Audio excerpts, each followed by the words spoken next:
Christian Helen was dying, and she knew it. The doctors had given her 6 months to live, but that no longer scared her. What frightened her was leaving this world without anyone holding her hand. What broke her heart was knowing she had millions of dollars, yet not a single person who loved her for who she truly was. On the morning of her 60th birthday, she woke up alone in her vast mansion, wondering if anyone in the world would even remember. Her children had forgotten her birthday. Her sister no longer called. But then, something unexpected happened. A young homeless boy knocked on her door, and everything changed. Hello everyone, welcome to our story. Before we begin, please like this video and subscribe to the channel.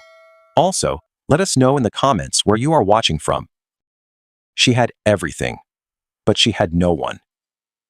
Christian Helen was dying, and she knew it. The doctors had already told her the truth in quiet voices and careful words. 6 months, maybe less. But that wasn't what scared her. Not the pain, not the weakness, not even the end itself. What terrified her was the silence. The kind of silence that stays when no one is there to hold your hand. The kind of silence that follows you into the last moments of your life. The kind of silence that money cannot break. Because Christian Helen had millions of dollars, but not a single person who truly loved her. On the morning of her 60th birthday, she woke up in a bed too big for one person. The sunlight slipped through the tall windows, painting soft gold across the marble floor. Everything looked beautiful, perfect, expensive, and completely empty. She lay there for a moment, staring at the ceiling, listening. No footsteps, no voices, no laughter, just silence. Slowly, she turned her head toward the nightstand and reached for her phone. Her fingers trembled slightly as she unlocked it, her eyes searching the screen. No messages, not from her daughter, not from her son, not from her sister, nothing. She waited a few seconds longer, as if the messages might appear if she just gave them time, as if someone, somewhere, would suddenly remember. But the screen stayed the same, blank, cold, lonely. Christian Helen sat up slowly, her body heavy, her chest tight. Even the simple act of breathing felt like work now. The illness had taken more from her than she ever expected. It had taken her strength. It had taken her energy. And now, it was taking her time. But the hardest part was not the sickness. It was the waiting. She swung her legs over the side of the bed and stood up carefully, holding onto the edge for support. Her reflection caught her eye in the mirror across the room. She paused. For a long moment, she just looked. Her silver hair fell loosely around her face, thinner than it used to be. Her skin looked pale, almost fragile. Her eyes, tired, not just from the illness, from everything. From years of giving, from years of building, from years of believing it would all mean something. She reached for a blue dress, lying neatly on the chair, and began to button it, her fingers shaking slightly with each movement. It took longer than it should have. Everything took longer now. But today was special. Today was her birthday. And somewhere deep inside her, there was still a small, quiet hope. Maybe someone would remember. Maybe someone would come. She stepped out of her bedroom and into the long hallway, her footsteps soft against the polished floor. The house stretched out around her like a palace. High ceilings, crystal chandeliers, walls lined with expensive paintings, every corner filled with something valuable, every room filled with nothing. She made her way slowly toward the grand staircase, gripping the railing as she descended one step at a time. Her legs felt weak, her breathing shallow, but she kept going. Because waiting in her room felt worse. Because sitting alone felt heavier. Because hope, even a small one, still pulled her forward. At the bottom of the stairs, she paused again, catching her breath. The house was quiet. Too quiet. The kind of quiet that presses against your ears. She walked into the dining room. A long table stood in the center, polished and perfect. At the far end, a small birthday cake waited. White frosting, soft pink decorations, candles neatly placed on top. 60 candles, ready to be lit, but no one to light them. Christian Helen stepped closer, her eyes fixed on the cake. For a moment, she imagined voices around the table. Laughter, smiles, someone singing. But the room stayed silent. She reached into her pocket and pulled out her phone again. Her thumb hovered over the screen. She checked it once more. Still nothing. She had sent them messages the day before. "Tomorrow is my birthday. I would love to see you. Please come." No reply. Not a single word. Her chest tightened, and her eyes began to sting. Tears gathered, but she didn't let them fall. She had cried too many times already. Too many nights. Too many quiet moments no one ever saw. So she stood there instead. Still. Silent.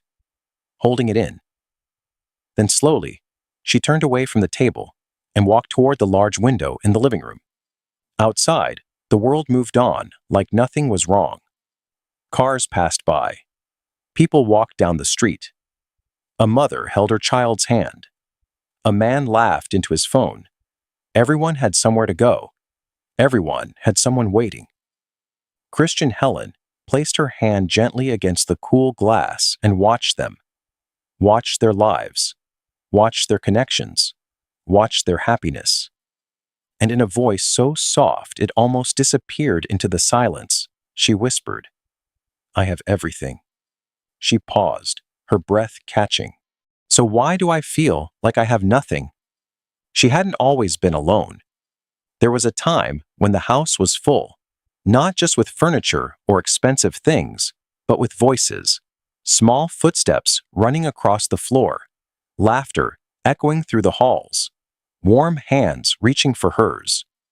There was a time when she was not just Christian Helen, she was Mom. She closed her eyes for a moment, letting the memories come back. Not the painful ones. Not yet. Just the soft ones. Her daughter's voice, high and sweet. "Mommy, I love you." Her son's small hands wrapping around her waist. "You're the best." Back then, everything felt simple. Hard, but simple. They didn't have much. A small apartment, one bedroom, old furniture that creaked every time you sat down. Some nights, dinner was just rice and beans, but they had each other, and that was enough. Christian Helen opened her eyes slowly, her hand still resting against the window. The present returned, heavy and quiet. That life felt like it belonged to someone else now. Someone younger.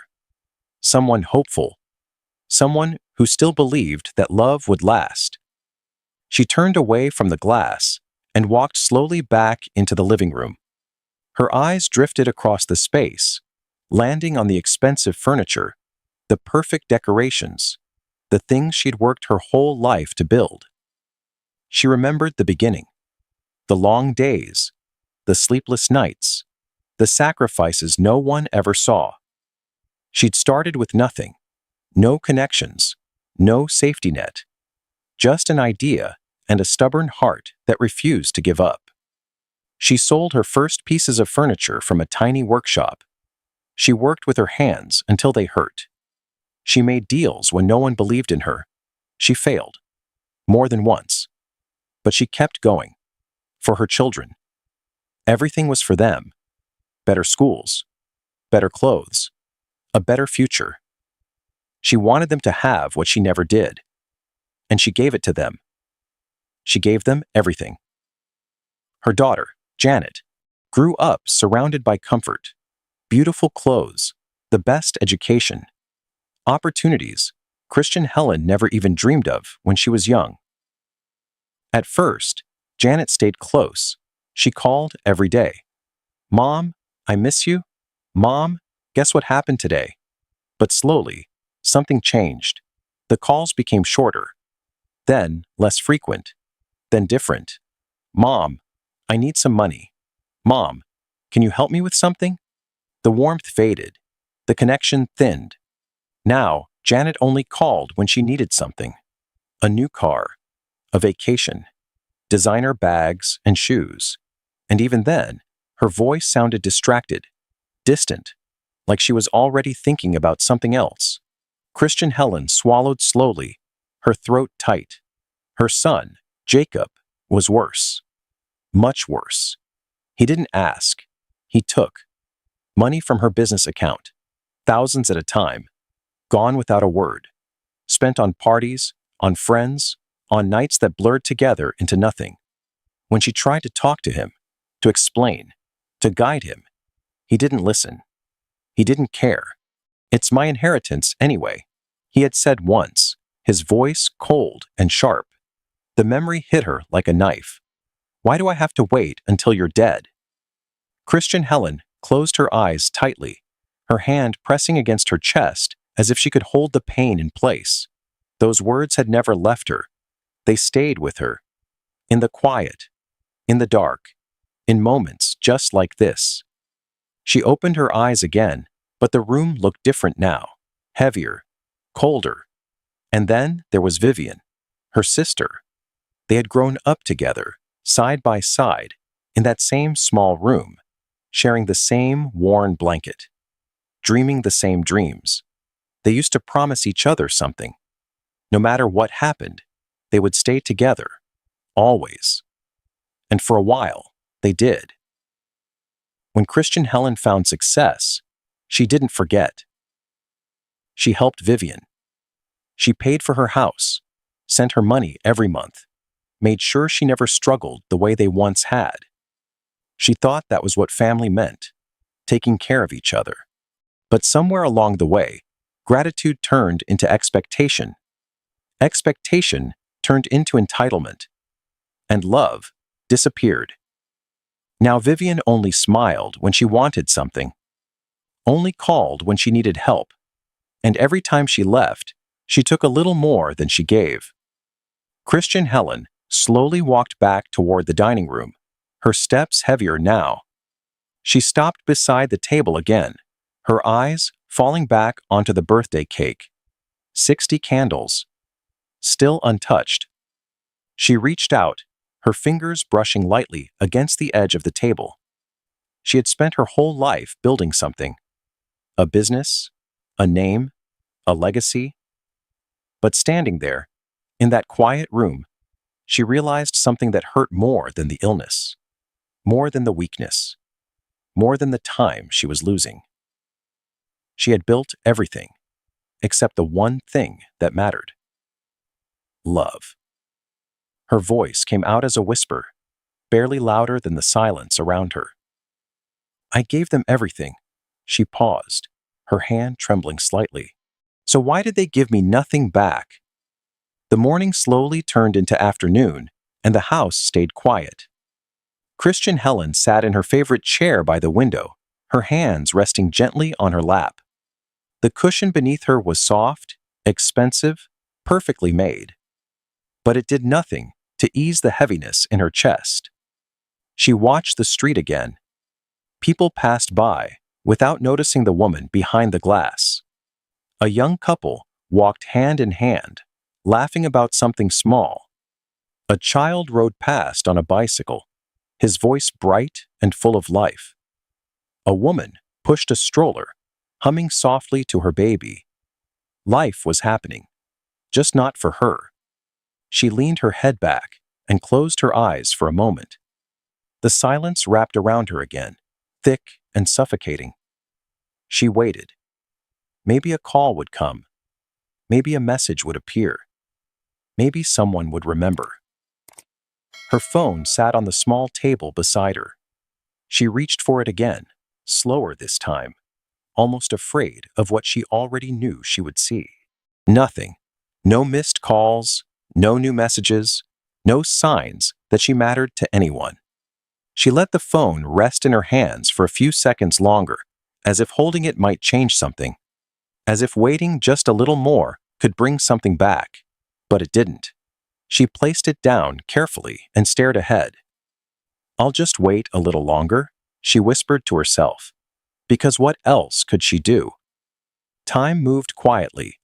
The clock on the wall ticked, each second echoing softly through the empty room. The sunlight shifted, slowly moving across the floor, climbing the walls, fading into a softer, warmer glow. At around 2 in the afternoon, she heard footsteps outside. Her eyes opened instantly. Her heart jumped. She sat up straighter, her breath catching in her throat. Was it them? Was it finally her children? Had they come? She listened carefully. The sound grew closer, then passed. Just a delivery man walking by. The hope rose quickly and fell even faster. Her shoulders dropped, and she leaned back into the chair again, weaker now, more tired than before. "No one is coming," she said quietly. But even then, she still waited. By 3 in the afternoon, the sunlight had turned harsh and bright. It filled the room, but it brought no warmth with it. Christian Helen felt the fatigue settling deeper into her body. Her arms felt heavy, her legs weak. She hadn't eaten. She wasn't hungry. What was the point of eating alone on your birthday? Her stomach ached, but it was not from hunger. It was from something else, something deeper. She shifted slightly in her chair, her eyes drifting back to the window once more. And then she saw him. A small figure at the far end of the street. At first, she thought it was just another child passing by, but something about the way he walked made her look again. Slow, careful, almost unsure of each step. As he got closer, she could see more. His clothes were torn, faded, dirty from days, maybe weeks, of wear. His feet were bare, covered in dust and small cuts. His face was thin, too thin. The kind of thin that spoke of hunger, not just missing a meal, missing many. He couldn't have been more than 11 years old. Christian Helen leaned forward slightly, her eyes following him as he approached the gate of her mansion. The large iron bars stood tall between him and the world inside. He stopped, just stood there, looking up. His eyes moved slowly across the house, taking it in piece by piece. The size, the beauty, the distance between his world and this one. There was something in his face, not just hunger, not just exhaustion. There was hesitation, fear, and something else, hope. He stayed there for a long time, shifting his weight from one foot to the other. His hands hung loosely by his sides, but they trembled slightly, as if he was fighting with himself, as if he was asking a question inside his own heart. Should I try, or should I walk away? Christian Helen felt something stir inside her chest, something she hadn't felt all day. Curiosity. No, not just curiosity. Recognition. She had seen that look before, years ago, in a mirror. The boy took a small step forward, then another. Slowly, carefully, he reached out and pushed the gate open. It creaked softly as it moved, the sound breaking the stillness of the afternoon. He stepped inside. Each step along the long driveway was hesitant, respectful, almost as if he felt like he didn't belong there, as if the ground itself might reject him. Christian Helen stood up slowly from her chair, her eyes never leaving him. Her heart began to beat a little faster. She didn't know why, but something about him mattered. The boy reached the front door. He stopped again. His hand hovered in the air. For a moment, it looked like he might turn around and leave. But then, he knocked. A soft, uncertain knock, barely loud enough to be heard. But in that silent house, it sounded like everything. Christian Helen took a step forward, then another. Her legs trembled slightly, but she didn't stop, because for the first time that day, someone had come. and she didn't want to miss it. The doorbell rang again, a little louder this time. Christian Helen stood still for a second, her hand resting lightly against the wall. Her heart was beating faster than it had all day. Not from fear, not from pain, from something she almost didn't recognize anymore. Anticipation. She took a slow breath and walked toward the door, each step careful but determined. The hallway felt longer than before, stretching out like it was testing her. Don't let this be nothing, she thought. Don't let this be another moment of disappointment. She reached the door and paused, her hand hovering over the handle. For a brief second, doubt crept in. What if it was nothing important? What if it was just another delivery? What if she opened the door and it still meant nothing? But the silence behind her was worse, so she turned the handle and opened the door. There he was, the same boy she had seen through the window, standing on her doorstep. Up close, he looked even smaller. His face was dusty, his lips dry and cracked. His eyes, wide, uncertain, carrying both hope and shame at the same time. He looked up at her quickly, then down again, as if he wasn't sure he was allowed to meet her gaze. "Please, ma'am." His voice was so soft, she almost didn't hear it. "I'm very hungry." He swallowed, his hands tightening slightly at his sides. "Could you please give me something to eat?" He hesitated, then added quickly, as if afraid she might say no. "Anything is okay. Even leftovers."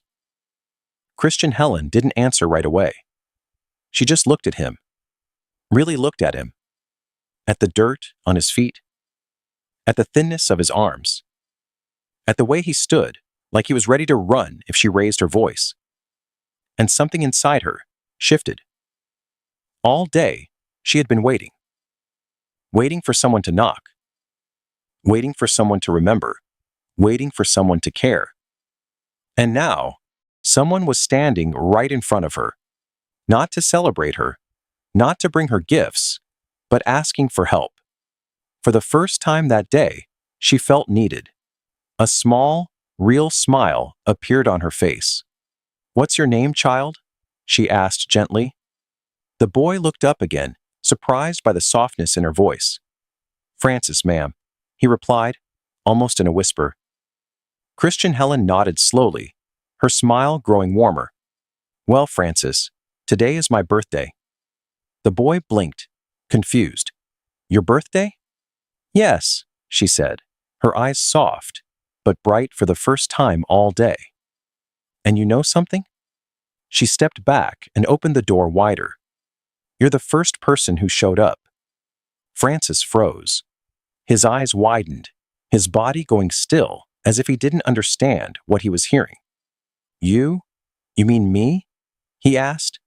"Yes, you," she said, her voice steady. "So you won't eat scraps in this house?" She gestured inside.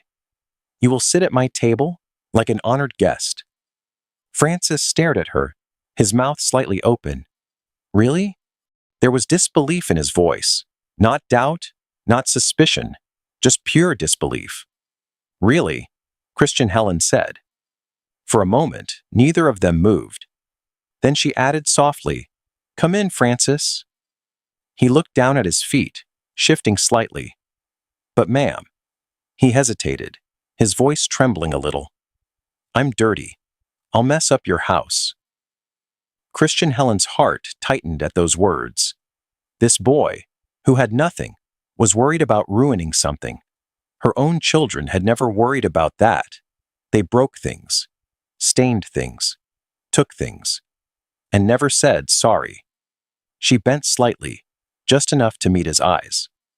"Francis," she said gently, "in this house, a guest is always welcome." She paused, then added with a small smile, "No matter what they look like." The boy looked up at her again, something changing in his expression. Not fear, not hesitation. Something softer. Trust. Slowly, carefully, He stepped inside. His bare feet touched the marble floor, and he immediately lifted them slightly, trying to walk on his toes, as if to leave as little mark as possible.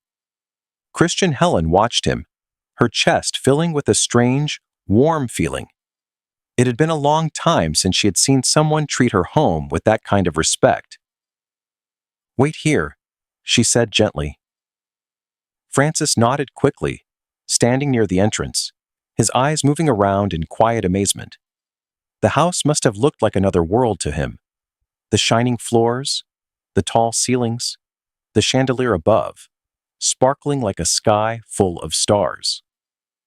Christian Helen turned and walked down the hallway, her steps a little faster now, a little lighter. She went into the kitchen and looked around. There was so much food. Too much. More than she could ever eat alone. More than she had needed. More than she had appreciated. Until now. She filled a bowl with warm water, grabbed a clean towel, and picked up a bar of soap. Then, she paused. For a second, she looked down at the things in her hands, and something inside her became clear. This wasn't just about feeding him. This was about something else. Something deeper. She walked back to the entrance. Francis was still standing exactly where she left him, his hands by his sides, his posture careful, respectful. "Come sit here," she said, placing the bowl on the floor beside a chair. Francis hesitated. "Ma'am, what are you doing?" Christian Helen didn't answer right away. She knelt down slowly in front of him, and that alone shocked him. His eyes widened instantly. "No, no, ma'am," he said quickly, stepping back. "You shouldn't kneel for me." His voice filled with panic. "I'm nobody." Christian Helen looked up at him, her expression calm, steady. "Everybody is somebody, Francis." She reached gently for his foot and began to wash it. The warm water touched his skin, washing away the dust, the dirt, the signs of the streets. Her hands moved carefully, gently, as if she was handling something precious. Not something broken, not something unwanted, something valuable. Francis stood completely still. Tears filled his eyes, but he didn't move. No one had ever done this for him before. No one had touched him with kindness. Most people pushed him away, ignored him, looked at him like he didn't belong in their world. But this woman was kneeling in front of him, washing his feet, like he mattered. "Why?" he whispered, his voice breaking. "Why are you being so nice to me?" Christian Helen paused, her hands still for a moment. Then she looked up at him, her own eyes shining. "Because today," she said softly, "I realized something." She gently dried his foot with the towel. Kindness doesn't come from money. She reached for his other foot, and it doesn't come from family. Her voice trembled slightly, but she continued. It comes from the heart. She looked up at him again. And you had the courage to ask for help. A small smile appeared on her face. That takes a brave heart. Francis couldn't speak.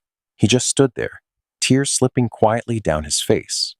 And for the first time in a very long time, he didn't feel invisible. The kitchen felt warmer than the rest of the house.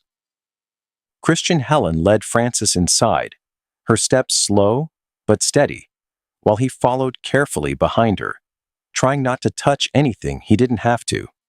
His eyes moved everywhere at once, taking in every detail like it might disappear if he blinked. The counters shined. The floor reflected light. The air smelled like something soft and comforting. Food. Real food. He swallowed quietly. Sit down, Christian Helen said gently, pointing to a chair by the table. Francis hesitated for a second, then sat on the very edge, his back straight, his hands resting tightly on his knees, as if he was afraid to relax. Do you like chicken? She asked. Francis nodded quickly. I like anything, ma'am. He paused, then added honestly, I haven't eaten in 2 days. The words fell softly into the room, but they hit Christian Helen like a weight. 2 days. This child had gone 2 whole days without food. Her chest tightened as she turned toward the refrigerator and opened it. Inside, it was full. Containers stacked neatly, fresh food, cooked meals waiting to be eaten. Too much food. She began pulling things out. Roasted chicken, mashed potatoes, green beans, fresh bread. She moved faster now, placing everything on the counter, heating it carefully, preparing a plate that grew fuller and fuller with each second. Francis watched silently. His eyes stayed on the food. His hands trembled slightly. When she placed the plate in front of him, it looked like more than he had ever had at one time. He stared at it, not touching it, just staring. Go on, Christian Helen said softly. Eat. Francis picked up the fork slowly, his fingers tight around it. He lifted a piece of chicken, then stopped. He looked up at her. Aren't you going to eat too, ma'am? The question surprised her. She hadn't felt hungry all day. Not even once. But something about the way he asked, something about the way he cared, made something shift inside her again. She smiled gently. Yes, she said, I will. She made herself a plate and sat down across from him. For a moment, they just sat there. A rich woman, a hungry boy, two people from completely different worlds. And yet, in that moment, they felt the same. Alone. Thank you, Francis said quietly. Then he began to eat. At first, he tried to be careful. Slow, polite, taking small bites, chewing gently, trying to act the way he thought he should. But hunger doesn't wait. Within seconds, his movements changed. Faster, less controlled. He ate like someone who didn't know when the next meal would come. Christian Helen watched him, and she didn't stop him. Instead, she gently added more food to his plate each time it started to empty. Tell me about yourself, Francis, she said softly. He slowed down a little, swallowing before answering. My parents, they died, he said, his voice quieter now. Christian Helen's hand paused. I'm sorry, she whispered. There was a fire, Francis continued, staring down at his plate. In our building. They didn't make it out. Silence filled the space between them. I lived with my uncle after that, he said, but he didn't want me. His voice didn't shake, but something inside it had already broken. He said I was too expensive to feed. Christian Helen closed her eyes for a second, so he told me to leave. Francis picked at the food slightly now, slower than before. I've been on the streets ever since. He shrugged a little, as if it was something normal, something ordinary. I sleep wherever I can, sometimes near the church, sometimes behind buildings. Sometimes people give me food. He paused. Most times, they don't. Christian Helen felt the tears forming again, but she didn't stop him. Do you go to school? She asked gently. Francis shook his head. No, ma'am. He looked up at her briefly. I used to. I liked it. I was good at reading and math. His voice softened. But you can't go to school when you don't have a home. The truth in his words hung in the air. Simple, heavy, real. Christian Helen leaned forward slightly. What do you dream about, Francis? He blinked, surprised by the question. My dreams? Yes, she said. If you could have anything in the world, what would it be? Francis didn't answer right away. He thought, really thought. Then he spoke. I want a family again. The words came out quietly. I don't need money or a big house. He glanced around briefly, then looked back at her. I just want people who love me. His fingers tightened around the fork. I want to go back to school. I want to have a bed. I want to eat every day. He paused, and one day, He looked up at her, his eyes clearer now. I want to help kids like me. Christian Helen felt something deep inside her chest break open, not with pain, with something else, something stronger, something alive. Those are beautiful dreams, she said softly. Francis looked uncertain. Do you really think they can come true?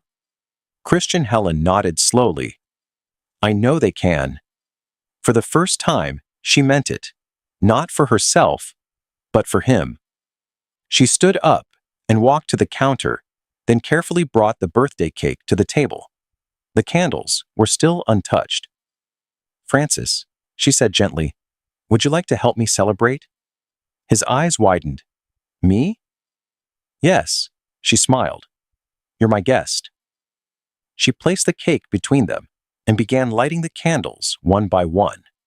The small flames flickered softly, filling the room with a warm, golden glow. 60 candles, all shining. Now, she said, sitting down again, we're supposed to sing. Francis nodded quickly. They began together, his voice young and bright, hers soft and worn, but together it sounded full, real, alive. Make a wish, Francis said excitedly. Christian Helen closed her eyes. She had many wishes, to be healthy, to be loved, to not be alone. But in that moment, she chose something else. She wished for him. She opened her eyes and blew out the candles. Francis clapped, smiling wide. And for the first time that day, Christian Helen laughed. Not a polite laugh, not a quiet one, a real one. And it filled the kitchen with something that had been missing for far too long. Joy. The sun began to set, and the light in the kitchen softened into gold. Christian Helen and Francis sat across from each other, the empty plates pushed aside, the cake half gone, crumbs scattered like quiet evidence of a moment that mattered. For hours, they had talked, not about money, not about business, not about anything heavy, just life. Francis told her stories about the streets, the strange things he had seen, the kind people who sometimes helped him, the cruel ones who didn't. He laughed when he spoke, even when the stories were hard, and Christian Helen listened, really listened. Not like she used to listen to meetings or deals or requests, but with her whole heart. And in return, she told him about her past, about being poor, about sharing one dress with her sister, about eating the same simple food every day. I wasn't always like this, she said softly, gesturing around the kitchen. Francis looked surprised.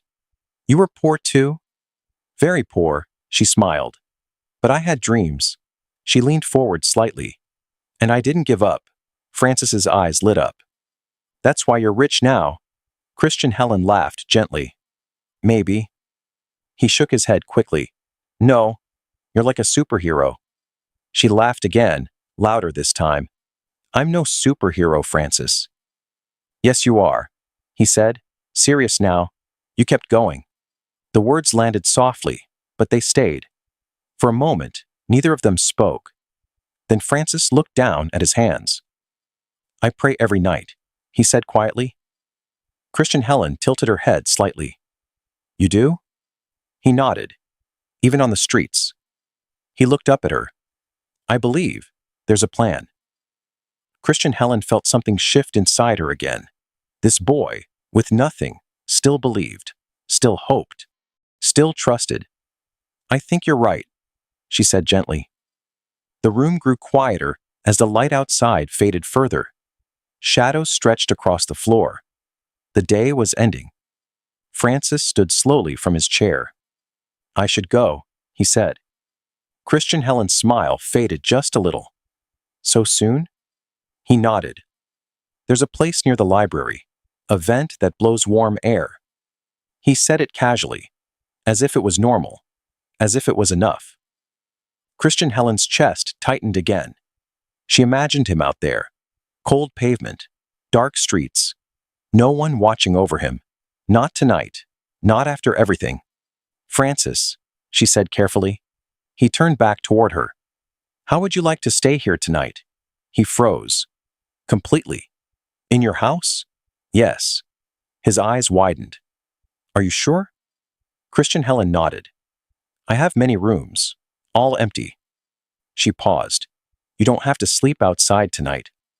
Francis didn't speak. He just stared at her, as if he was trying to understand if this was real. But what if your family comes? He asked softly. Christian Helen looked toward the window. The sky had darkened. The driveway was empty.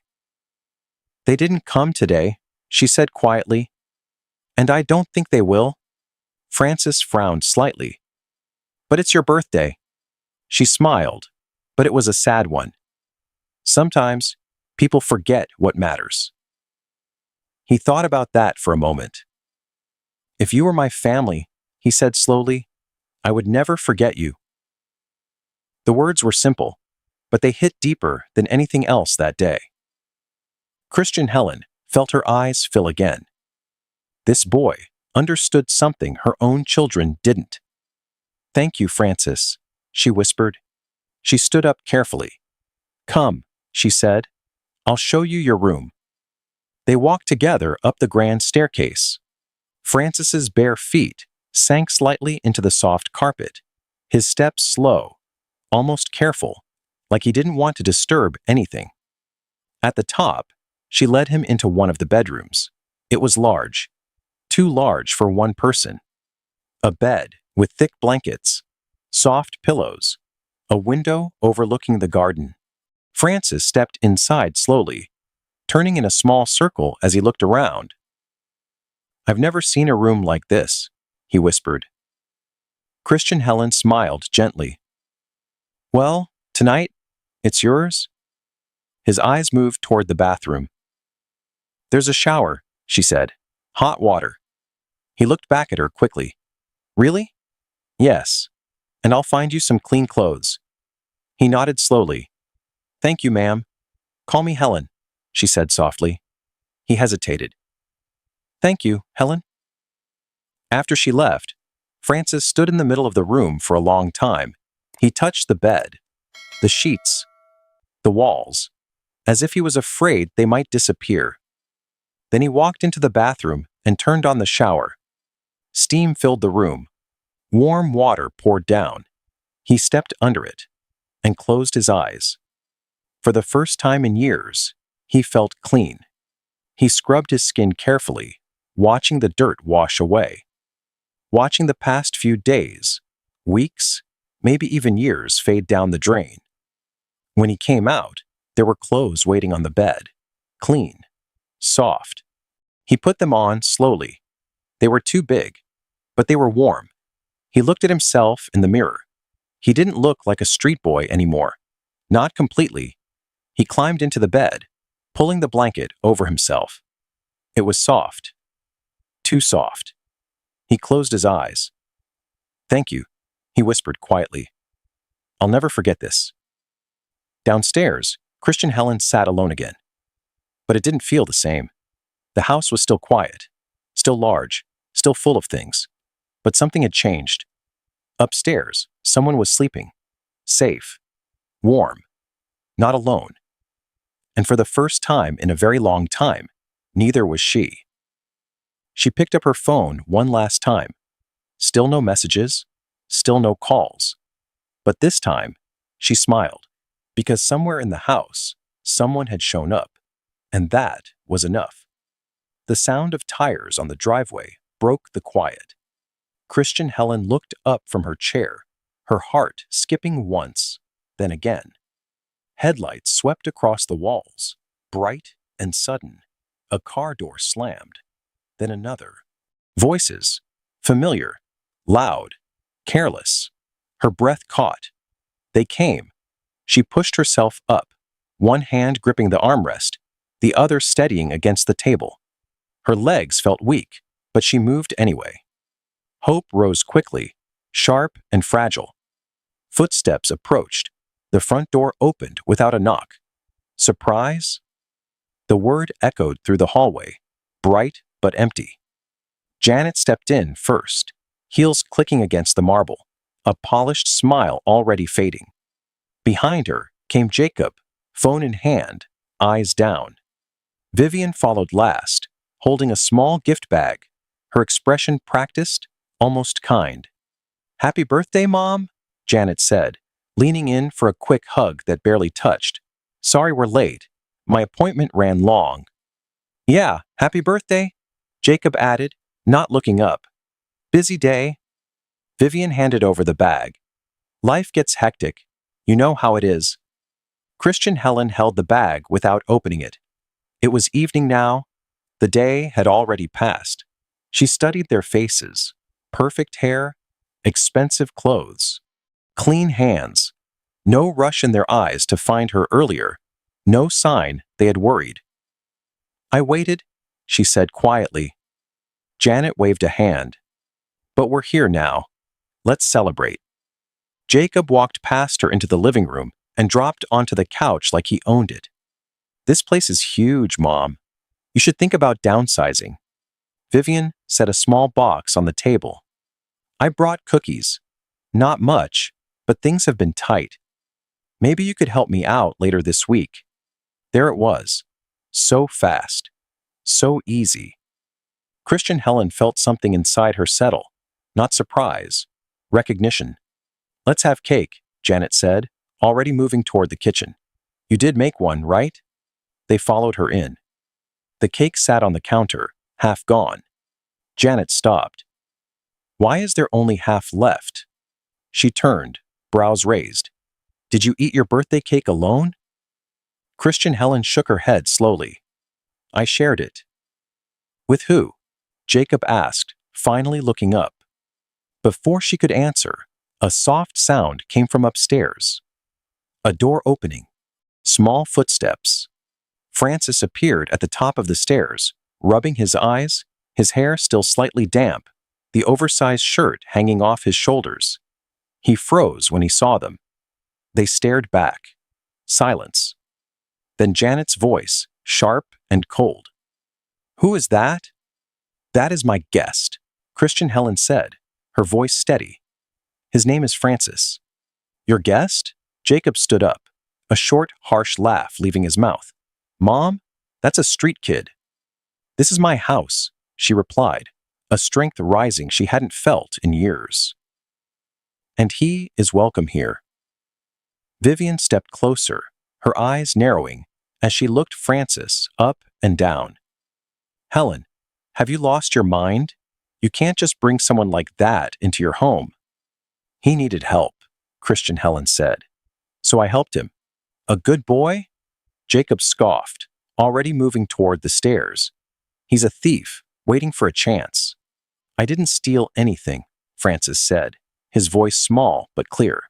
"Shut up," Janet snapped. "No one asked you to speak." Francis flinched. Christian Helen stepped forward. "Don't you dare talk to him like that." But Jacob was already climbing.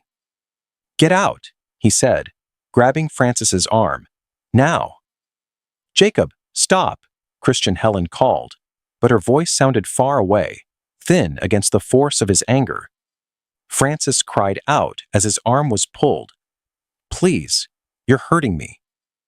"Good," Jacob said, dragging him down the stairs. "Maybe you'll learn." Janet moved in, pushing Francis toward the door. "You think we don't see what you're doing? Trying to trick her? Take her money? I'm not—" Francis tried, but his words broke. Vivian opened the door wide. "Out. Go back where you came from." They shoved him forward. He stumbled, fell hard onto the driveway, his hands scraping against the rough ground. The clean clothes were stained again, dust and dirt returning like they had never left. He looked up, tears running down his face. "I didn't do anything wrong," he said, his voice shaking. "I just wanted to celebrate her birthday." "She doesn't need you," Jacob shouted. "She has a real family." Behind them, Christian Helen stood in the doorway, her body trembling, her eyes burning. "Let him go," she said, but it was already done. Francis pushed himself up slowly, wincing as he stood. He looked past them, searching for her. He found her. Their eyes met. "Thank you," he called softly, "for the food and for being kind." He swallowed, trying to hold himself together. "Happy birthday." Then he turned and ran, down the driveway, through the gate, into the darkening street. Gone. The door slammed. Silence rushed back in, heavy and sharp. Finally, Jacob said, brushing his hands together. Problem solved. Christian Helen didn't move, didn't speak. She looked at the door, then at her children, and something inside her broke. Not softly, not slowly, completely. "How could you?" she whispered. Janet rolled her eyes, pouring herself a drink. "We did you a favor." "He was a child," Christian Helen said, her voice rising, shaking with something stronger than grief. "He was nothing," Jacob replied. "No," she said, louder now. "He was everything you are not." The room fell still. Her breath came heavy, her hands trembling, but her eyes were clear. For the first time in a long time, she saw them, clearly. And what she saw terrified her more than death. The door was closed, but the silence felt louder than before. Christian Helen stood in the middle of the room, her chest rising and falling unevenly. Her hands trembled, not from the illness this time, but from something deeper: anger, pain, clarity. She looked at the place where Francis had stood just moments ago, small, quiet, respectful. Then she looked at her children, loud, demanding, careless. The contrast cut through her like a blade. "That boy," she said slowly, her voice low but sharp, "has more kindness in his heart than all of you combined." Janet scoffed, taking a sip from her glass. "Oh, please, Mom. You're overreacting." "Overreacting?" Christian Helen repeated, her voice rising. "He was hungry. He asked for food. That's all he did." Jacob crossed his arms, his expression cold. "And what? We're supposed to just let strangers walk into our house now? This is my house," she said firmly. "And he was my guest?" Vivian shook her head, her lips tightening. "You're sick, Helen. You're not thinking clearly." The words landed hard, but this time, they didn't break her. They opened her eyes wider. "I'm thinking more clearly than I ever have," she said. She took a step forward, "and I finally see the truth." The room went quiet. A different kind of quiet now, not empty, heavy. "When was the last time any of you came here just to see me?" she asked. No one answered.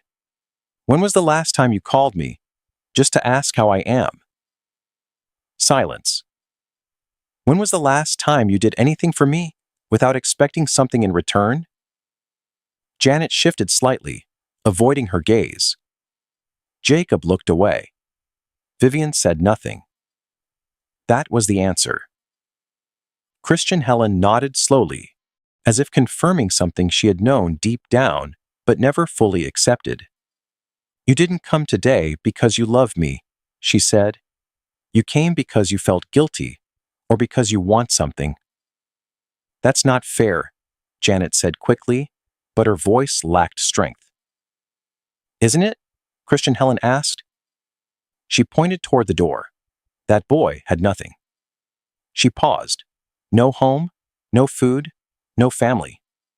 Her voice softened for a second, and yet, she looked directly at them. "He worried about making my floor dirty." She took another step. "He asked if I was going to eat too." Her voice trembled now, but she didn't stop. "He thanked me for things you've never even noticed." The words hung in the air, sharp, unavoidable. "He treated me like I mattered," she said. Her eyes filled with tears, but they didn't fall. "And you made me feel invisible." Janet slammed her glass down. "This is ridiculous." "No," Christian Helen said quietly. "This is the truth." She walked slowly toward the couch and sat down, her body heavy, her strength fading, but her voice remained strong. I asked for one thing today. They looked at her. Just your time. She held their gaze. Stay with me tonight. Talk to me. Sit with me. She paused. Not because you want something, just because you care. For a moment, it almost felt like something might change. But then, Jacob checked his watch. I can't. I have plans. Janet sighed. I have an early class tomorrow. Vivian shrugged. I'm tired. Maybe another time. The words came easily. Too easily. And in that moment, everything became clear. Christian Helen closed her eyes briefly, then opened them again. The last piece of hope inside her disappeared. Get out, she said. The words were quiet, but they carried weight. What? Jacob frowned.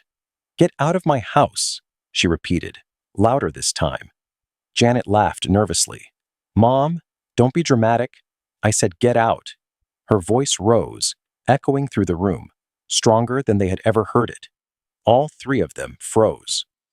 Leave, she said, her voice shaking but firm. And don't come back unless you're ready to be real family. Jacob grabbed his keys, his jaw tight. Fine. Janet picked up her purse. You're making a mistake. Vivian lingered for a second, then spoke softly. We'll talk later. I still need that loan. No, Christian Helen said. Just one word. Clear. Final. Vivian's face changed, but she said nothing more. One by one, they walked out. The door slammed behind them. The sound echoed, then faded, and the house was quiet again. But not the same quiet. This time, it felt different, heavier, truer. Christian Helen sat there, staring ahead, her breathing slow, her body exhausted. Tears finally slipped down her face. Not for herself, for him.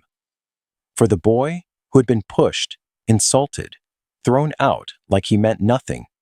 For the boy who had given her more in a few hours than her family had given her in years. She wiped her tears slowly. Her hands steadied. Her eyes hardened. Tomorrow, she would find him.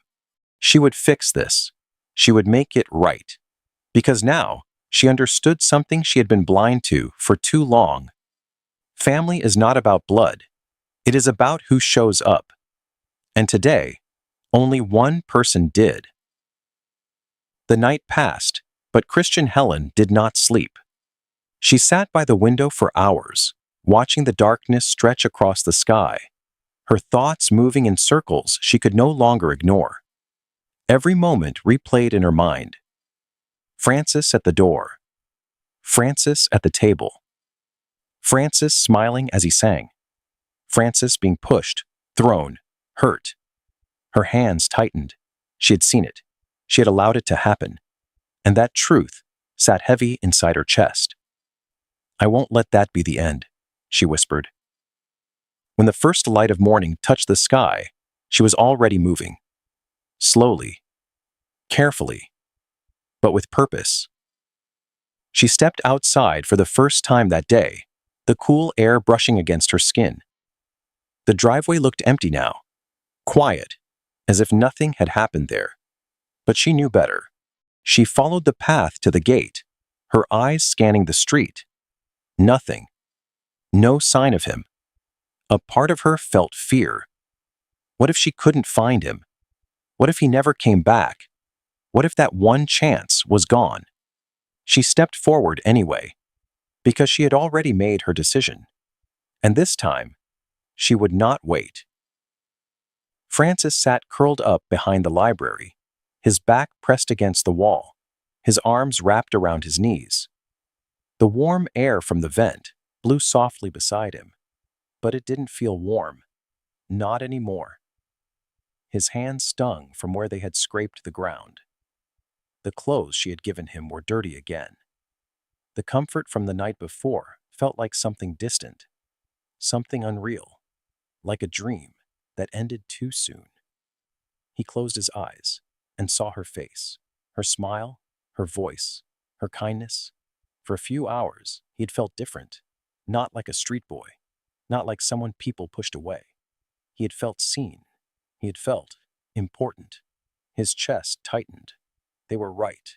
He whispered to himself, I don't belong there. He lowered his head, his voice barely a breath.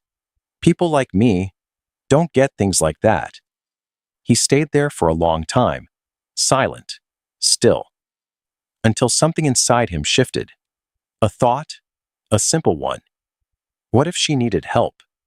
He remembered the way she walked, slow, careful, weak.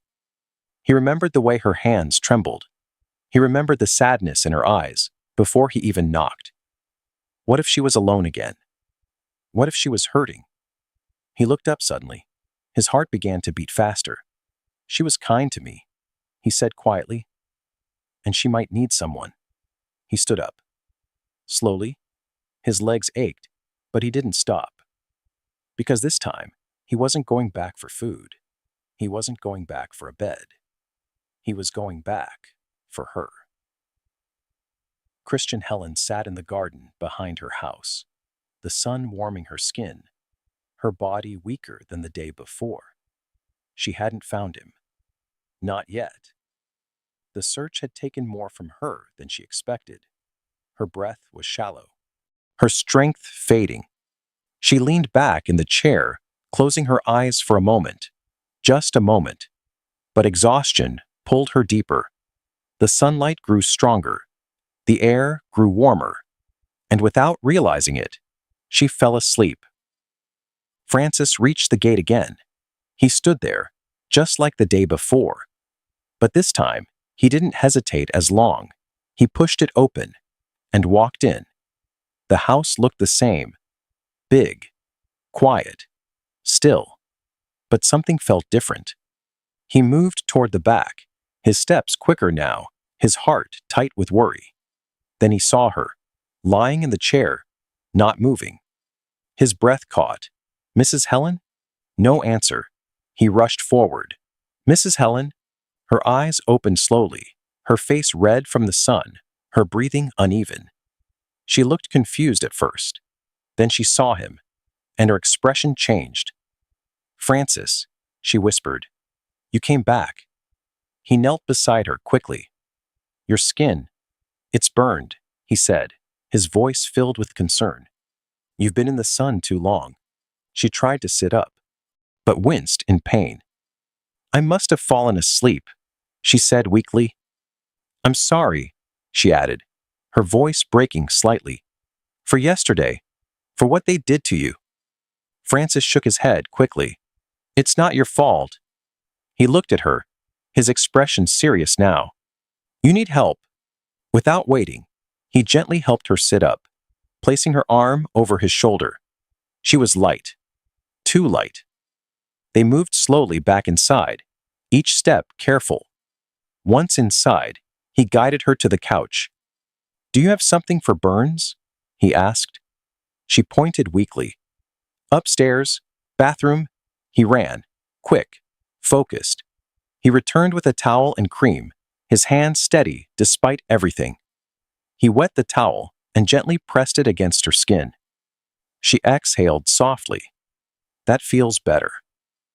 He applied the cream carefully, his movements gentle, patient. My mom used to do this, he said quietly. When I got hurt? Christian Helen watched him. This boy, this child who had nothing, was taking care of her. You came back, she said again. He nodded. Because you were kind to me. He paused. And I didn't want you to be alone. The words filled the room. Simple. True. Powerful. Christian Helen felt tears in her eyes again. Not from pain, from something else. Something stronger than anything she had felt in years. Love. Francis, she said softly. He looked up. I made a decision. He waited. I'm not going to let you go back to the streets. His eyes widened. You can stay here. She reached for his hand. Not just tonight. Her voice trembled slightly. As long as you need. He stared at her. Really? Yes, she said. And more than that, she took a slow breath. I'm going to change everything. His brow furrowed. What do you mean? She held his hand tighter. I'm going to call my lawyer. She looked at him, her eyes steady, clear. I'm going to change my will. Silence. Francis didn't fully understand, but he felt the weight of her words. Why? He asked softly. Christian Helen smiled gently. Because yesterday, you showed me who truly cares. She paused. And I refuse to leave my life's work to people who don't. Her voice grew stronger, more certain. For the first time in a long time, she looked at him. I know exactly what I need to do. The room was quiet, but the weight of her decision filled every corner. Christian Helen sat upright on the couch, her hand still resting over Francis's small fingers. Her face looked tired, her body weak, but her eyes were clear. For the first time in years. I called him this morning, she said softly. Francis tilted his head. Called who? My lawyer. She paused. His name is Edward Miller? Francis nodded slowly, trying to follow. He's been my lawyer for many years, she continued. A good man. Honest, careful. He knows everything about my business and my life. Her fingers tightened slightly around his hand. And now, he knows about you. Francis's eyes widened. Me? Yes, she said. I told him everything. She took a slow breath, steadying herself. I told him about the boy who knocked on my door, asking for food. Her voice softened. I told him about the boy who stayed, who listened, who cared. She looked at him. I told him about the boy who came back. Francis lowered his gaze. I just didn't want you to be alone.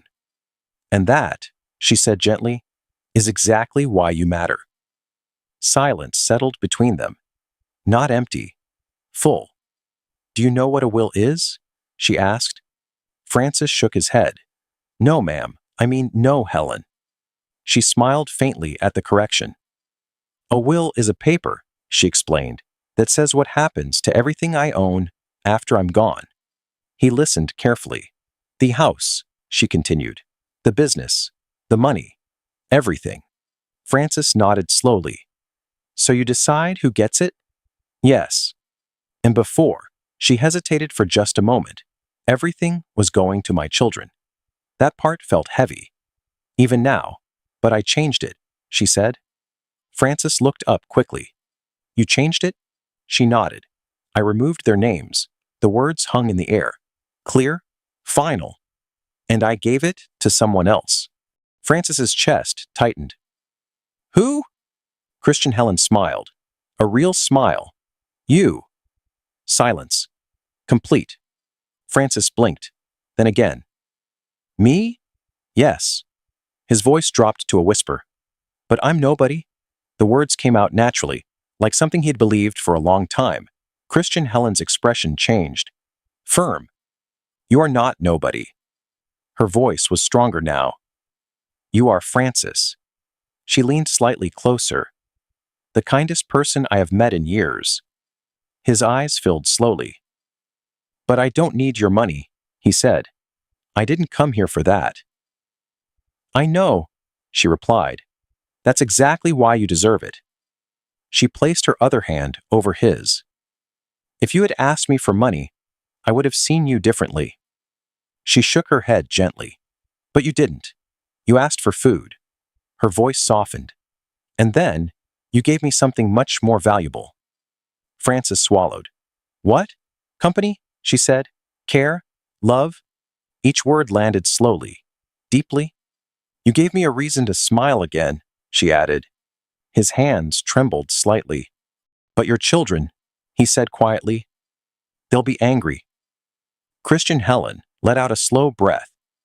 Yes. She didn't hide it. They will be furious. She looked toward the window for a moment. They will say terrible things. They will try to fight it.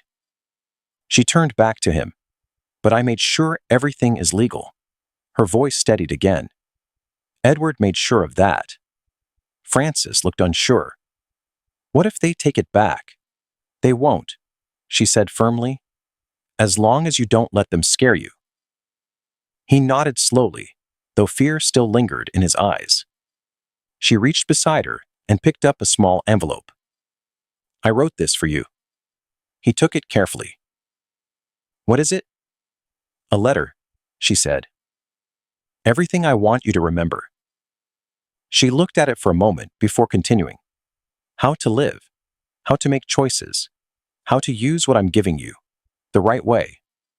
Frances held it close. I'll read it, he said. No, she replied gently. Not yet. He looked confused. Keep it safe, she said. You'll understand it when the time comes. He nodded. Carefully. She leaned back slightly, her breathing a bit heavier now. There's something else, she said. Her voice lowered. My lawyer's office is on Oak Street. She spoke slowly, making sure each word was clear. Number 42. A blue building. On the corner. Frances repeated it quietly. 42. Oak Street. Blue building. Good, she said. If anything happens, her eyes met his. If they come after you, if you feel unsafe, she squeezed his hand. You go there. Edward will protect you. Frances's face tightened. I don't want anything bad to happen. Neither do I, she said softly. But I need you to be ready. He nodded again. This time, more firmly. I'll remember. She smiled. That's my boy. The words slipped out naturally, and when they did, something changed. Frances felt it. So did she. The room grew quieter, warmer. Can I stay? He asked softly. Not forever, but his voice faded. She didn't let him finish. Yes. She reached for him gently. You can stay. Her voice trembled slightly now. As long as you want. He stepped closer, careful, almost unsure. Then slowly, he leaned into her, and she wrapped her arms around him, lightly, gently, like she was afraid he might disappear. For the first time in years, she wasn't alone. And for the first time in even longer, neither was he. Outside, the light began to fade again. But inside that room, something had already begun. A new chapter, not built on money, not built on blood, but on something far stronger. Choice. The days grew quieter, but the house felt more alive than ever. Frances woke up early each morning, before the sun fully rose, moving softly through the hallway so he wouldn't wake Christian Helen. He learned quickly where everything was: the kitchen, the medicine, the books she liked. Small things, important things. He would make tea the way she showed him. Warm, not too hot. A little honey. He would carry it carefully to her room, his hands steady, his steps slow. Good morning, he would say, and she would smile. Every time. A real smile. Not the kind she used to give to strangers or business partners, but the kind that came from somewhere deeper. You're up early, she would say. I want to help, he would answer, and he meant it. He helped her sit up, helped her take her medicine, helped her eat when she didn't feel strong enough to do it alone. At first, it felt strange. A child taking care of an adult. But it didn't stay strange for long. Because he didn't do it like a duty. He did it like it mattered. And it did. In the afternoons, he would bring her outside. Slowly, carefully, one step at a time. The garden became their place. Flowers blooming, leaves moving softly in the wind, the sound of birds somewhere far above, simple things. But for Christian Helen, they felt new again. Read to me, she would sometimes say, and Frances would sit beside her with a book in his hands. At first, his voice was unsure, quiet, careful with each word. But she listened, encouraging, patient. You're doing well, she would tell him. And slowly, he began to believe it. He read stories. He read lessons. He read things he didn't fully understand yet, but he kept going, because she believed in him. And that was enough. In return, she taught him things too. Not from books, from life. How to think before you decide. How to trust, but not blindly. How to be strong, without becoming cold. They talked for hours, about dreams, about fears, about the future. "I want to go back to school," Frances said one afternoon. "You will," she replied. "I want to learn everything." "You can. I want to help other kids like me." She looked at him. "You will," she said again. Her voice steady, certain, as if she could already see it. Days passed. Then more days. Her body grew weaker. That part didn't change. She walked less. She rested more. Sometimes she couldn't finish a full sentence without stopping. But something else changed. She laughed more. She smiled more. She lived more. Because he was there. And he stayed. He didn't leave when things became difficult. He didn't pull away when her condition worsened. He stayed. One evening, as the sky turned orange and soft light filled the room, she called him closer. "Frances," she said gently. He sat beside her immediately. "I need you to listen carefully." He nodded. "I'm listening." She took a slow breath. "The time I have left is not long." His face changed. Fear. Pain. "No," he said quietly. "Don't say that." She reached for his hand. "It's the truth." Her voice was calm, not afraid. "I can feel it." He shook his head, his eyes already filling. "You'll get better?" She smiled. A soft, sad smile. "I wish that were true." He looked down, unable to hold her gaze. Tears slipped quietly onto his hands. She lifted his chin gently. "Look at me." He did. "I need you to be strong," she said.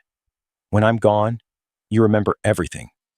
He nodded, even though it hurt. "You remember that you are not alone." He swallowed hard. "You remember that you are loved." More tears fell. "You remember that your life has value." Her voice grew softer, but most of all, she paused. "You remember to keep going." He pressed his lips together, trying not to cry. "I don't want to lose you," he whispered. "You won't," she said. "Not really." She placed her hand against his cheek. "I will always be with you, here." He leaned into her touch. "Promise me something," she said. "Anything. Promise me you won't give up." "I promise." "Promise me you'll use what I gave you to help others." "I promise." "Promise me you'll live." His voice broke. "I promise." She smiled. A peaceful smile. "That's all I need." They sat there in silence for a while, holding hands. No more words. None were needed. Later that night, he helped her into bed. Carefully, gently, just like she had once helped him. He pulled the blanket up, adjusting it the way she liked. "Will you stay?" he asked softly. "Of course," he said quickly. He sat beside her, watching, listening. Her breathing slowed. Her eyes grew heavier. "Thank you," she whispered. "For everything." He shook his head. "No, thank you." She smiled faintly. "You were my miracle." His chest tightened. "You were my family," he said. Her eyes closed slowly. Her breathing softened. And then, it faded. Quietly. Peacefully. Like someone falling asleep after a long, difficult journey. Frances didn't move. He sat there, still holding her hand. Tears fell silently down his face. But he didn't look away, because he had promised to be strong. And in that moment, even through the pain, he understood something she had been trying to teach him all along. Love doesn't end. It stays. In the quiet, in the memory, in the choices you make after. The house was full of people, but it felt emptier than ever. Black clothes, quiet voices, slow footsteps across polished floors. Christian Helen's funeral had brought everyone back. Neighbors, business partners, people who once admired her success. People who spoke about her kindness like they had always seen it. But Frances knew the truth. Most of them had not been there when it mattered. He stood at the back of the room, his hands folded tightly in front of him, his eyes fixed on the photograph placed beside the flowers. Her photograph. Young, strong, smiling. The version of her he wished he had known longer. Beside him stood Edward Miller, calm and steady, his presence firm, like something Frances could hold on to. "You're doing well?" Edward said quietly. Frances nodded, but his chest still hurt. The pastor spoke softly at the front, words about life, words about legacy, words about generosity. People nodded. Some wiped tears. But Frances stayed silent, because the only thing he could hear was her voice. "You're not alone."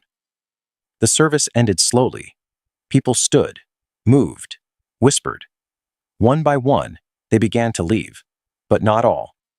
Janet stood near the front, her arms crossed, her expression tight. Jacob paced near the door, restless, impatient.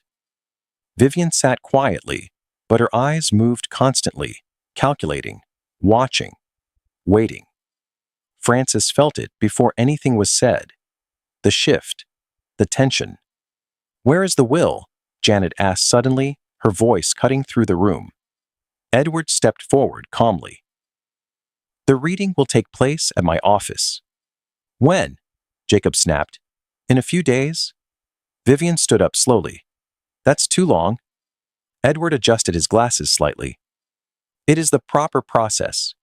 Janet's eyes moved to Frances, and something in them changed, sharp, cold. "So," she said, her voice low, "you're still here?" Frances didn't answer. He remembered what Edward had told him. "Stay calm. Say nothing." "She let you stay, didn't she?" Jacob added, stepping closer. "She trusted you." The words sounded wrong, coming from him. "Funny how that works," Janet said. "A stranger walks in, and suddenly he becomes important." Vivian tilted her head slightly. "People like him don't just show up for nothing." Edward stepped in front of Frances. "That's enough." Janet smiled thinly. "Oh, we're just talking." "No," Edward said firmly. "You're accusing." Silence fell again. But it wasn't peaceful. It was waiting. "You think we don't see what's happening?" Jacob said, his voice lower now, more dangerous. "You think we're stupid?" Frances's hands tightened, but he stayed still. "She was sick," Janet continued. "Weak, confused." Edward's voice sharpened. She was completely aware of every decision she made. Vivian laughed softly. "We'll see about that." There it was, the beginning. Frances felt his heart beat faster. This was what she had warned him about. They will try to fight it. Edward turned slightly toward him, his voice quiet but clear. "Remember what I told you?" Frances nodded. "I remember." Janet stepped closer. "If you did anything at all to influence her," her voice dropped, "we will destroy you." The words hung in the air, heavy, sharp. For a moment, Frances felt it. Fear, real fear. But then, he remembered her voice again. "You are not nobody." His hands steadied. "I didn't do anything," he said quietly. The room went still. "I just stayed," he added. His voice shook, but didn't break. "I just helped her." Jacob scoffed. "You expect us to believe that?" Edward stepped forward again. "You don't need to believe anything today." His voice was calm, controlled. "The truth will be made clear at the reading." Vivian crossed her arms. "And if we don't like what we hear?" Edward looked directly at her. "Then you are free to challenge it." A small smile appeared on Janet's face. "Oh, we will." The threat was no longer hidden. It was open, clear, and real. People began to leave the room more quickly now, sensing something was shifting into something darker. Within minutes, only a few remained. Edward turned to Frances. "It's time to go." Frances nodded. He looked once more at the photograph. Her smile, her eyes. He stepped closer, quietly. "I'll do what you asked," he whispered. "I promise." Then he turned away. He didn't look back again. Outside, the air felt colder, even though the sun was still up. Edward opened the car door. "You did well," he said. Francis sat inside slowly. "I'm scared," he admitted. Edward nodded. "That's normal." He closed the door gently. "But you're not alone." The words felt familiar, and this time, Francis believed them. As the car moved forward, the house grew smaller behind them. The past, the beginning, everything that had changed his life. Ahead, something else waited. Something uncertain, something difficult, but something important. Because this wasn't the end. It was the beginning of what she had prepared him for. The test, the fight, the moment where everything she believed in would be proven right.